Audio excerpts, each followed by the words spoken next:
Try natin ito kung masarap. Matcha with mango. Naghahanap ako ng Karibo, wala akong makita rito. So dito tayo sa Tim Hortons.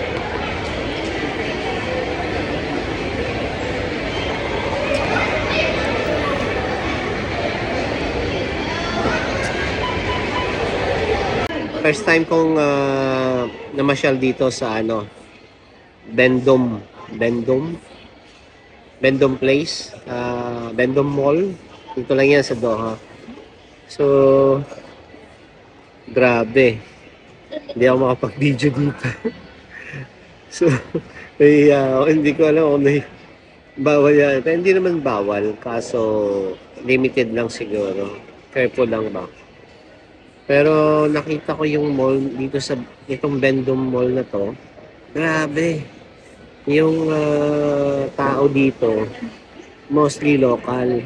Tapos 80% or 90% nakaabaya, nakatob yung mga lalaki at saka mga babae. So bihira kang makakakita ng naka t-shirt lang o naka pantalon. Siguro mga Pinoy tsaka yung pangilan-ilan. Pero grabe, 80 to 90% talaga.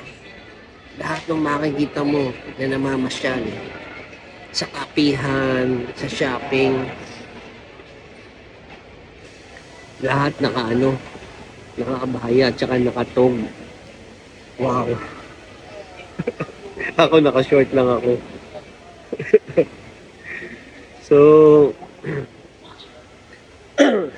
itong Bendom Mall, nakikita ko to, hindi siya nagkakalayo sa City Center at saka Marasi Mall. Pero yung Marasi Mall, mas maganda siya. Pero in terms of yung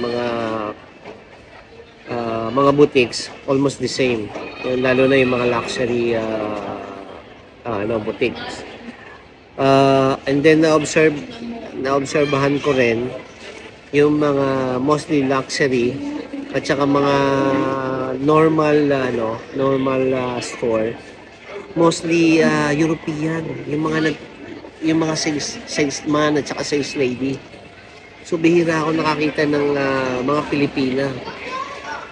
So halos karamihan, lalo na dun sa mga luxury, grabe, European. Super. So yun obserbahan ko dito. So far okay tong mall na to. Mas gusto ko tong mall na to. Mas gusto ko tumambay dito. Kasi yung city center nila, actually iba yung city center nila dito kaysa sa city center sa Bahrain. Kasi yung sa Bahrain talagang maganda eh. Dito parang hindi ko alam. Basta baka kakaiba. Medyo crowded siya. Tsaka nandun lahat ng lahi eh. So, yun lang yung na-obserbahan ko.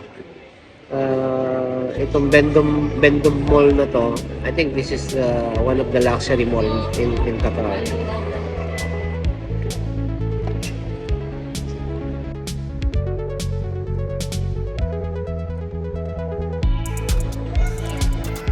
Yes. Siguro nagkataon lang din kasi holiday pa rito eh. Galing Ramadan. Pero